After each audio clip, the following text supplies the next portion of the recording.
Shalom, bagaimana kabarnya Bapak Ibu? Luar biasa.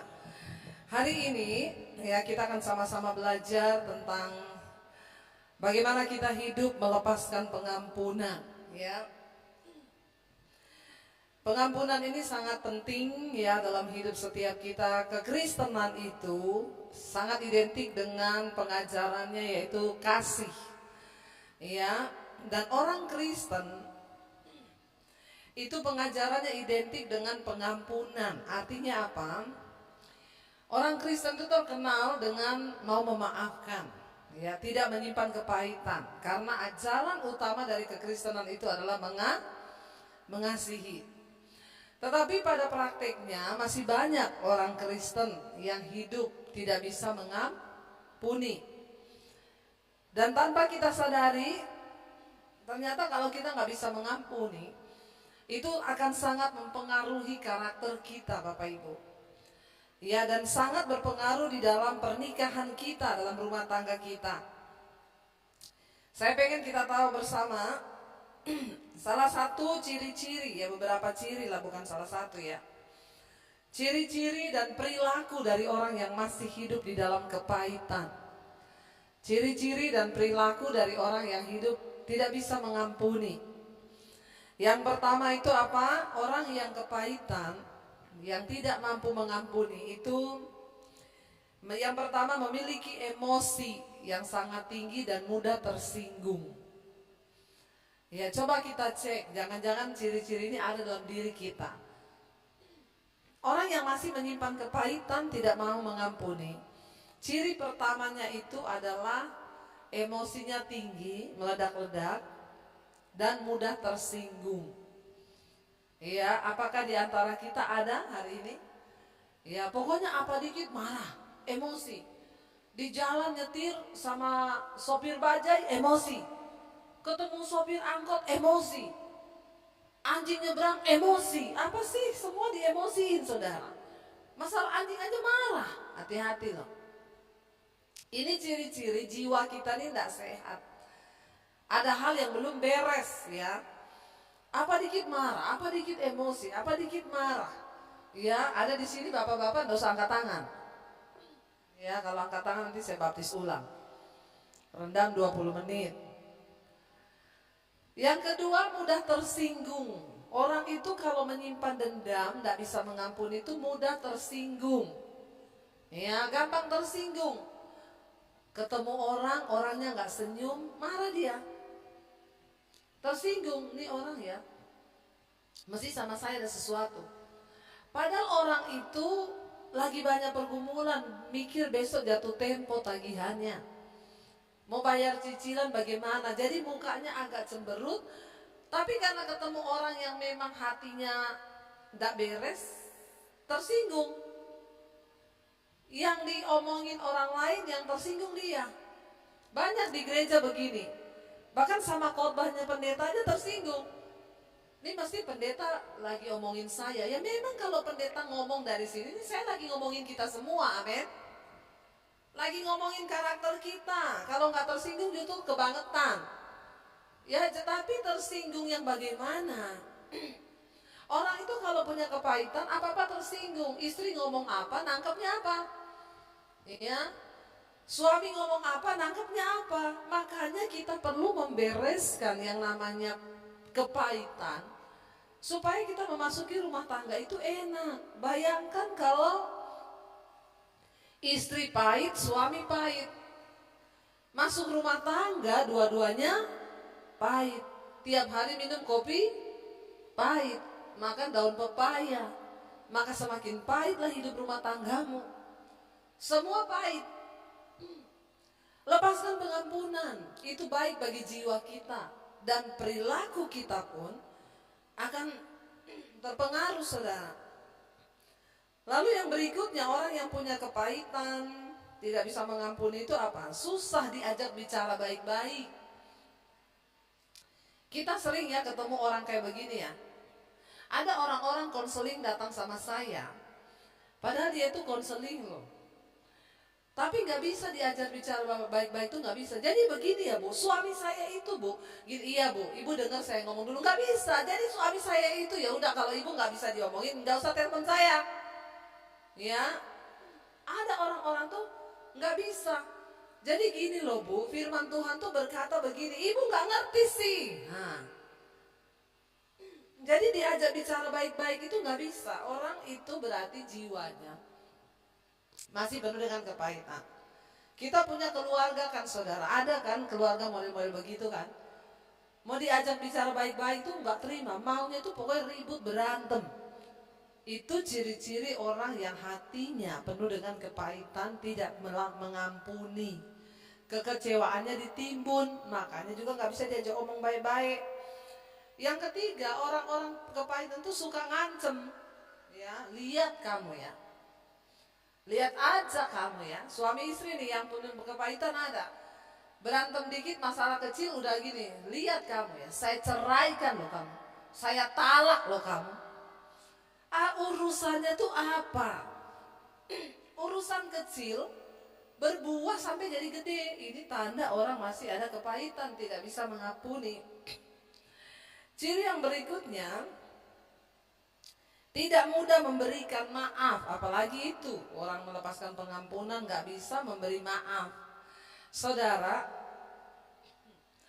namanya suami istri itu kita salah paham biasa, ya.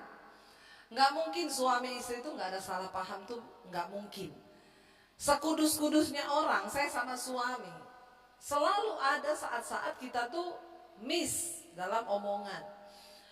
Biasa. Namanya biasa, ya, marah kecil itu biasa.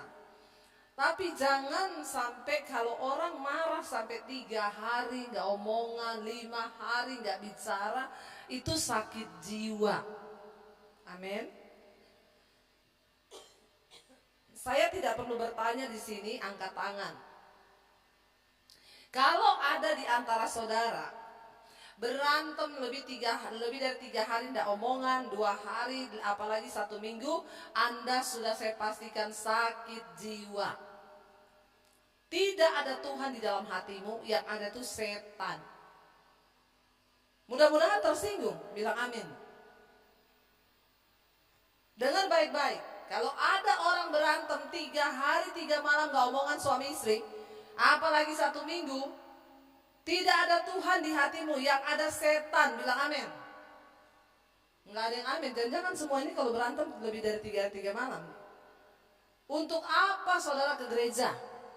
Buat apa saudara dengar firman? Kalau kita punya Roh Kudus di hati, maaf ya, yang Anda pikir ini masalah kecil. Orang Kristen itu suka menggampangkan. Nggak apa-apa, aku marah sama istriku, biarin aja. Nggak aku ajak omong, nggak aku kasih duit 1 minggu. Maaf, engkau pikir ini masalah biasa? Ini masalah yang luar biasa di hadapan Tuhan. Dan saya harus berbicara keras. Jangan biarkan dari perkara-perkara kecil kita tidak berkenan di hadapan Tuhan. Bagaimana rumah tangga kita mau diberkati? Kalau bapak ibu berantem ya 3 hari nggak bicara, 5 hari nggak bicara, biar pakai masker saja terus di rumah. Jangan makan sekalian. Ya, 5 hari gak usah makan. Maaf, saya bicara keras. Kalau Anda berantem suami istri gak ngomong 3 hari, 5 hari, 1 minggu, setan yang ada di hatimu, bukan Tuhan. Saudara mau amin atau tidak, saya aminkan. Memang kalau orang punya Tuhan, gak mungkin engkau betah hidup lama-lama marah. Cuma anak setan yang begitu saudara. Sekarang khotbah itu udah gak usah enak-enakan ya. Kita yang keras-keras aja ya. Amin.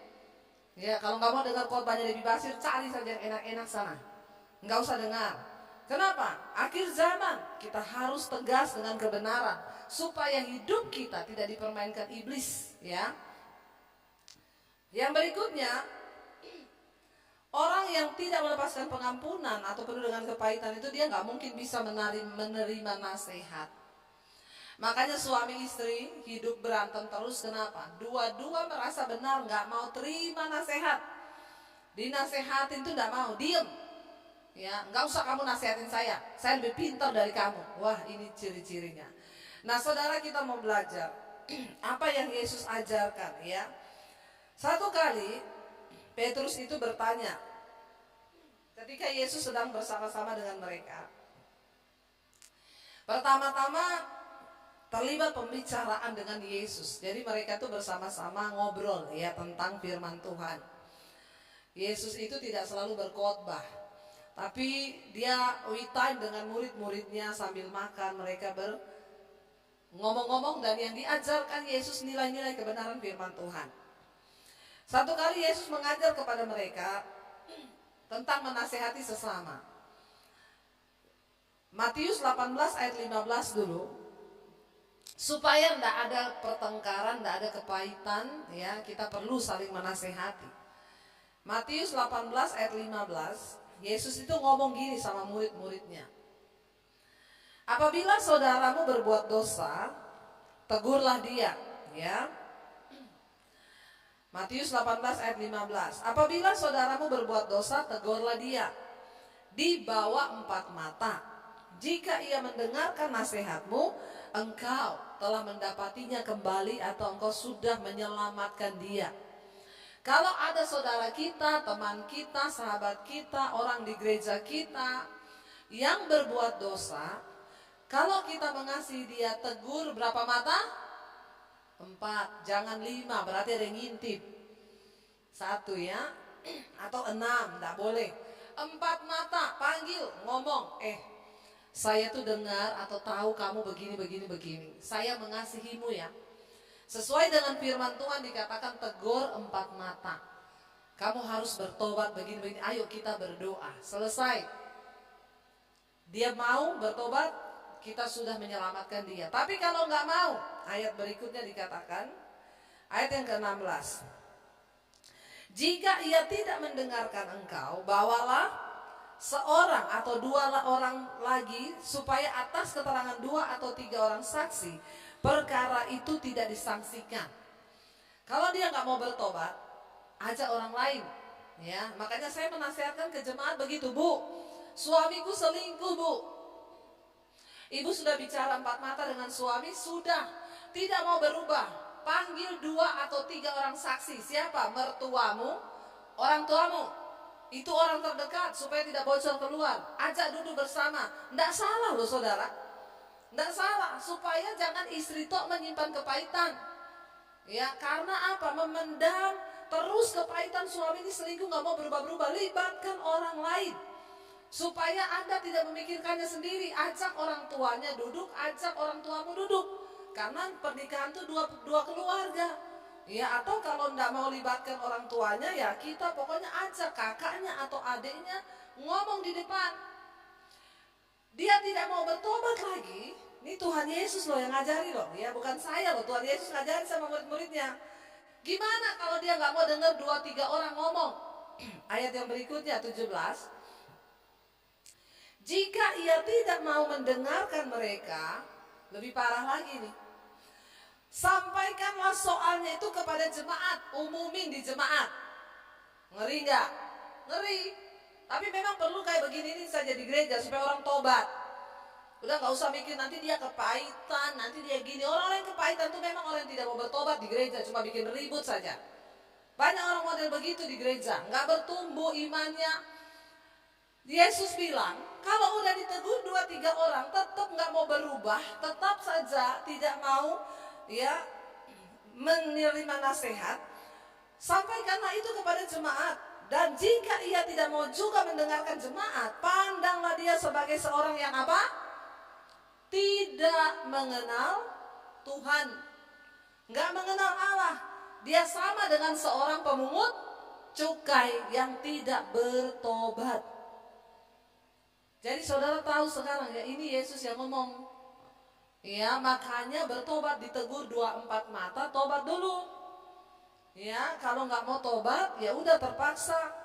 Ini aturannya Tuhan Yesus loh, bukan saya loh. Tuhan Yesus ngomong ke murid-muridnya. Ya, terus kalau dia nggak mau tobat juga ya sudah. Anggap dia orang tidak mengenal Allah. Karena banyak orang duduk di gereja, tapi nggak kenal Tuhan. Cuma bikin repot, bikin ribut, bikin kepahitan, bikin batu sandungan, itu banyak saudara. Lalu kita lompat sekarang Karena ini sudah mereka ngomong, Yesus ngomong, semua ngomong, Petrus tiba-tiba angkat tangan. Ayat 21 kita lompat. Mereka kan lagi seru ya, ngomong gimana Tuhan kalau ada yang berdosa. Lalu Petrus bertanya begini, kemudian datanglah Petrus dan berkata kepada Yesus, Tuhan, kalau begitu sampai berapa kali aku harus mengampuni saudaraku? Jika ia berbuat dosa terhadap aku sampai 7 kali, Petrus bilang. Jawab Yesus kepadanya, bukan, aku berkata kepadamu, bukan sampai 7 kali, melainkan sampai 70 kali 7 kali. 70 kali 7 berapa? Ayo yang otaknya pintar. 490 kali. Adakah orang mau melukai atau membuat kita marah satu hari 490 kali? Tidak ada. Artinya apa? Pengampunan itu tidak ada batasnya. Wajib kita mengampuni. Tapi Bu, itu orang menjengkelkan banget. Engkau harus tetap mengampuni, tapi tandai dia dan jangan bergaul dengan dia. Karena orang itu tadi disebut tidak mengenal Allah, tidak kenal hukum Tuhan. Mengampuni bukan berarti kita harus bergaul lagi. Mengampuni itu kita sikap hati dengan Tuhan. Tuhan, aku mengampuni dia. Aku berdoa Tuhan supaya dia bisa bertobat. Tapi bukan berarti kita berkawan lagi seperti dulu. Jadi saudara, tandai orang itu, tapi jangan engkau kepahitan. Lepaskan pengampunan, doakan dia. Tapi untuk bergaul, no. Bergaullah dengan orang yang bijak, karena pergaulan yang buruk itu merusak kebiasaan baik. Lalu ayat yang ke-23, ya, di sana dikatakan saudara, Yesus berkata ya kepadanya, sekarang ayat 23, sebab hal kerajaan sorga, Yesus bilang, seumpama seorang raja. Hal kerajaan Allah, sorga, itu seumpama seorang raja yang hendak mengadakan perhitungan dengan hamba-hambanya. Ayat 24, setelah ia mulai mengadakan perhitungan itu, dihadapkannya kepadanya seorang yang berhutang berapa? 10.000 talenta. Lalu dikatakan di sana, tetapi karena orang itu tidak mampu melunaskan hutangnya, raja itu memerintahkan supaya orang itu dijual beserta anak dan istrinya dan segalanya miliknya untuk membayar hutangnya. Raja itu panggil anak buahnya, ini orang gak bisa bayar hutang, tolong jual sebagai budak, uangnya kasih saya untuk bayar utangnya. Lalu dikatakan tetapi orang itu tidak mampu melunasi, lalu suruh jual. Maka waktu raja ngomong suruh jual, orang itu sujud, ya, menyembah raja itu, katanya sabarlah dahulu, segala hutangku akan kulunasi. Intinya dia memohon belas kasihan, beri aku kesempatan. Berlutut bersujud di bawah kaki raja itu. Dan ayat berikutnya berkata, maka ya, lalu tergeraklah hati raja itu oleh apa? Belas kasihan akan hamba itu, sehingga ia membebaskannya dan menghapus hutangnya. Raja itu kasihan, orang ini memelas. Tolong raja, aku ini gak punya uang begini, tapi aku janji pasti akan bayar. Rajanya hatinya tergerak, lalu dia berbelas kasihan kepada orang itu, malah utangnya dihapus. Udah, aku tuh kasihan ya sama kamu. Entah apa yang membuat dia kasihan, tapi mulai sekarang aku tidak akan tagih lagi uang itu, aku bebaskan. Lalu dikatakan di sana apa? Senang nggak orang dibebaskan utangnya? Senang nggak? Senang, bersyukur banget harusnya. Tetapi perhatikan, hamba yang dibebaskan tadi itu, ketika hamba itu keluar dari istana raja, ia bertemu dengan seorang hamba lain yang berutang kepadanya 100 dinar. Habis dia dilunasi, dia ketemu orang yang utang sama dia cuma 100 dinar, bukan 10.000 talenta. Cuma 100 dinar. Apa yang dia lakukan? Ia menangkap orang yang utang sama dia itu, dicekiknya orang itu, katanya bayar utangmu. Orang begini kurang ajar gak saudara? Baru dilunasi loh, baru mendapat belas kasihan loh. Raja bilang pergi saja kamu, saya nggak anggap lunas, nggak akan ditagih. Begitu keluar, ada orang utang sama dia, cuma dikatakan di sana, ya 100 dinar, sini, utangmu mana? Nggak ada. Dia tangkap, dia cekik saudara temannya. Ya, dikatakan di sana, suruh bayar utangnya. Akhirnya ayat yang berikutnya berkata, ayat 29, maka sujudlah kawannya itu, seperti yang dia lakukan sama raja kan. Sujud di kakinya dan memohon kepadanya, sabarlah dahulu, utangku itu akan kulunaskan. Apa yang terjadi? Ayat 30 dikatakan di sana, dia menolak dan menyerahkan kawannya itu ke dalam penjara sampai dilunaskannya hutangnya. Ini orang nggak tahu diri nggak saudara? Sudah dilunasi, orang nggak tahu diri, orang paling kejam, orang yang tidak bersyukur. Siapa orang itu? Saudara dan saya. Sering kali kita lupa, Tuhan sudah mengampuni dosa kita. Tapi ketika ada orang buat dosa sama kita, kita nggak mau ampuni dia. Itulah saudara dan saya orangnya. Hello, jahat nggak kita? Jahat. Nggak tahu diri nggak kita? Nggak tahu diri. Udah diampuni Tuhan. Ketika orang buat dosa, kita dengan sombongnya berkata, aku nggak bisa loh ampuni dia. Orang itu kebangetan banget ya. Mengampuni itu harus karena kita sudah diampuni. Lalu raja itu mendengar saudara, dikatakan ayat yang berikutnya, ayat 31. Melihat itu, kan orang lihat ya, kawan-kawannya yang lain sangat sedih. Orang pasti lihat nih orang ya, kebangetan ya, dia baru saja loh dilunasi utangnya lebih banyak. Tapi masa dia nggak bisa melunasi utang orang lain, nggak bisa diampuni. Lalu mereka menyampaikan segala yang terjadi itu kepada raja tadi, kepada Tuhan mereka. Apa yang terjadi? Ayat 32 dikatakan, raja itu pun menyuruh memanggil orang itu dan berkata kepadanya, hai hamba yang jahat, seluruh utangmu sudah kuhapuskan karena engkau memohonkannya padaku. Ayat yang berikutnya, ayat 33, bukankah engkau pun harus mengasihani kawanmu seperti aku telah mengasihani engkau? Lalu ayat yang berikutnya berkata, maka marahlah tuannya itu dan apa? Menyerahkannya kepada algojo sampai ia melunaskan seluruh hutangnya. Akhirnya raja itu marah. Dan dia diperlakukan sama dengan dia memperlakukan orang lain. Ayat yang ke-35 saudara dikatakan di sana. Baca bersama. Maka Bapakku yang di sorga akan berbuat demikian juga terhadap kamu, apabila kamu masing-masing tidak mengampuni saudaramu dengan segenap hatimu. Kita mengerti sekarang. Ternyata seringkali kitalah yang menjadi orang yang gak tahu diri itu. Waktu kita tidak mau melepaskan pengampunan bagi orang lain. Mungkin ibumu melukai engkau. Mungkin keluargamu melukai engkau. Mungkin kakakmu melukai engkau. Mungkin suamimu.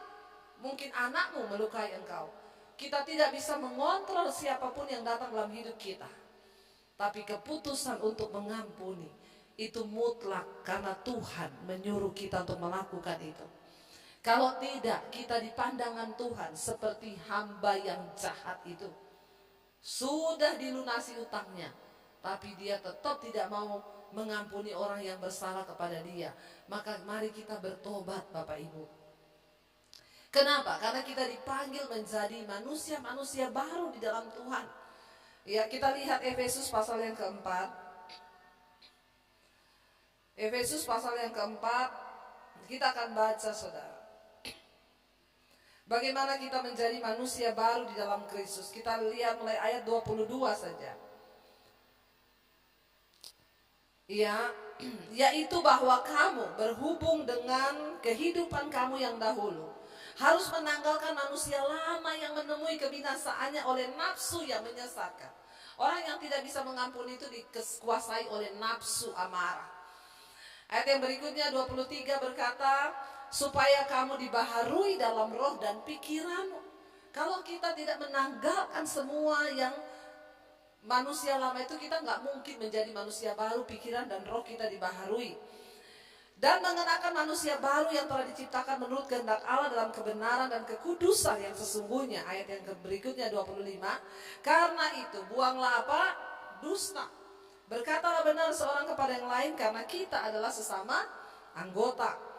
Ayat yang ke-26 berkata, apabila kamu menjadi marah, perhatikan, janganlah kamu berbuat dosa. Marah boleh, buat dosa enggak? Pendeta bisa marah enggak, saudara? Bisa. Manusia kita semua bisa marah kalau kita melihat sesuatu ketidakadilan. Marah boleh, buat dosa enggak? Loh, maksudnya gimana, Bu? Waktu engkau marah, jangan keluar kata-kata kotor dari mulutmu. Jangan keluar kata-kata yang tidak sesuai firman Tuhan. Apalagi ya, marah sampai 1 hari, 2 hari, 3 hari, itu yang saya bilang tadi, tidak ada Tuhan di hati, yang ada setan. Jangan sampai engkau berbuat dosa. Baca bersama, janganlah matahari terbenam sebelum padam amarahmu. Jangan simpan marah lama-lama, saudara. Kenapa? Karena engkau akan memberi kesempatan kepada iblis. Orang kalau marah langsung dilepas pengampunan, tidak akan berbuah lagi. Tapi kenapa ada orang bikin kopi dikasih sianida? Karena marahnya berkelanjutan. Kenapa orang bisa bunuh orang? Karena amarah menyebabkan itu terjadi. Tapi kalau langsung kita beresin, tidak akan ada dampak dosa. Orang yang menyimpan kemarahan memberi kesempatan kepada iblis. Lalu berikutnya dikatakan di sana, menjadi manusia baru itu apa? Orang yang mencuri jangan mencuri lagi, tapi baiklah ia bekerja keras melakukan pekerjaan yang baik dengan tangannya sendiri supaya ia dapat membagikan sesuatu kepada orang yang berkekurangan. Ayat 29, baca bersama. Janganlah ada perkataan kotor keluar dari mulutmu. Orang yang kepahitan perkataannya kotor, tetapi pakailah perkataan yang baik untuk membangun di mana perlu, supaya mereka yang mendengarnya beroleh kasih karunia. Ayat 30 berkata di sana, dan janganlah mendukakan Roh Kudus Allah yang telah memateraikan kamu menjelang hari penyelamatan. Kita ini sedang dipersiapkan untuk diberi materai menuju hari penyelamatan. Tapi materai itu bisa tidak jadi diberikan Tuhan karena kita mendukakan Roh Kudus. Kenapa kita mendukakan Roh Kudus? Ayat berikutnya berkata 30, baca bersama. Segala apa? Kepahitan, kegeraman, kemarahan, pertikaian, fitnah hendaklah dibuang di antara kamu. Demikian pula segala kejahatan. Ayat yang berikutnya, ya, di sana dikatakan, tetapi hendaklah kamu ramah terhadap semua orang, ya, terhadap yang lain penuh kasih mesra dan saling mengampuni, sebagaimana Allah di dalam Kristus telah mengampuni kamu. Saudara, kemarahan yang tidak dibuang, kekecewaan yang disimpan itu berpengaruh berat buat kesehatan. Saudara mau minum vitamin apapun, saudara mau olahraga, nge-gym, mau apapun, kalau engkau tidak melepaskan pengampunan, engkau sakit. Kemarahan, pertikaian itu membuat orang stres. Ketika orang stres, tubuh ini memproduksi sejenis hormon yang namanya kortisol. Itu diproduksi oleh kelenjar yang namanya adrenal di dalam tubuh. Waktu kortisol ini tinggi dalam darah seseorang, karena hormon kortisol itu diproduksi waktu orang marah, orang tertekan, orang depresi, orang kepahitan, itu hormon kortisol terus diproduksi dalam tubuh. Waktu hormon ini tinggi dalam darah, maka engkau akan mengidap penyakit darah tinggi, diabetes, jantung, dan itu sangat berpengaruh ke dalam kesehatan karena hormon ini ya mengatur semua sistem metabolisme dalam tubuh. Tapi kalau dia berlebih, saudara, karena hormon ini keluar waktu orang depresi, tertekan, marah, kecewa, kepahitan. Nah, saudara bisa bayangkan orang kepahitan itu kan tiap hari loh dia produksi hormon kortisol itu. Dan itu kalau terlalu banyak dalam darah, engkau kena diabetes, jantung, darah tinggi. Kemarin saya ini ada dokter memberkati, Bu, saya mau memberkati ibu ya, terapi ozon. darahnya dikeluarin 250 cc, diambil, disuntikan ozon. Saudara, saya tanya sama dokter, dok, kok ada orang darahnya itu hitam, kental? Oh, itu hormon kortisolnya tinggi, Bu. Oh, jadi orang kalau darahnya kental, hitam itu karena hormon kortisolnya tinggi. Iya, itu sejenis hormon stres. Hormon yang diproduksi ketika orang marah, orang kecewa, itu hormon keluar. Nah, saudara, ya dari situ saya tuh melihat ya, berarti benar Alkitab itu bilang hati yang gembira itu obat yang manjur.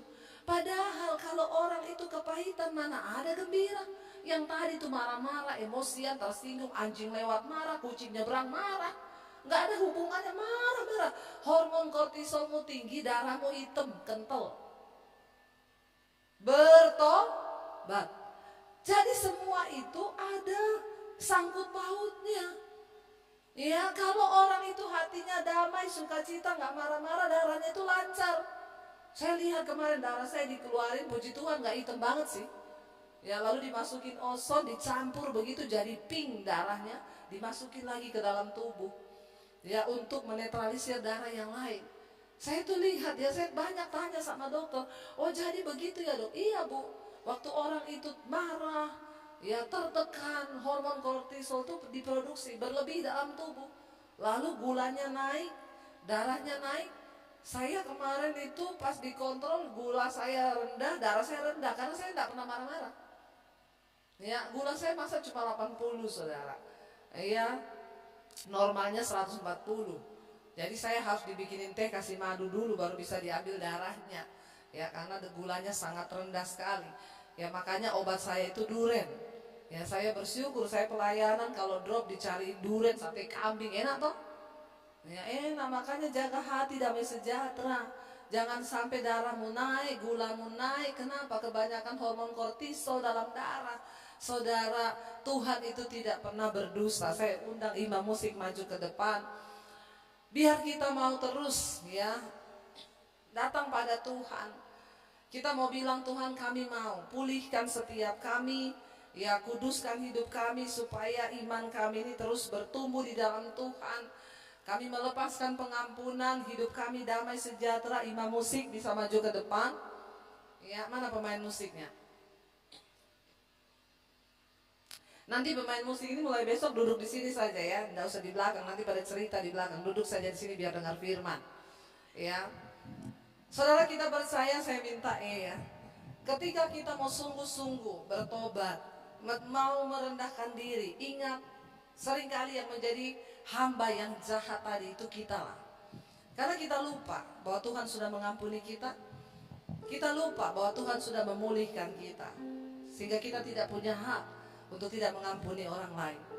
Saudara, minta Tuhan hari ini untuk menyembuhkan setiap sakit hati kita, kekecewaan kita, luka di dalam hati kita.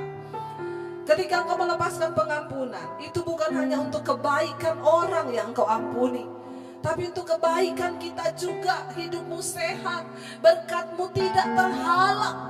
Bilang hari ini, Tuhan, kami tidak mau menyimpan kekecewaan, kepahitan, dendam di dalam hati kami. Hari ini kami lepaskan pengampunan untuk yang bersalah pada kami.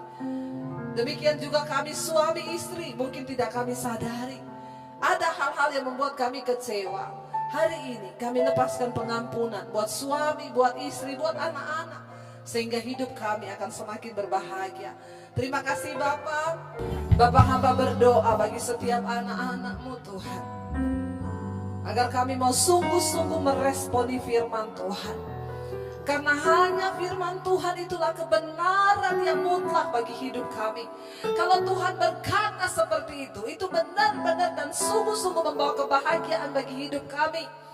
Tidak ada alasan lain Tuhan. Engkau menyuruh kami taat kepada firman, supaya kami boleh menikmati janji-janji Tuhan.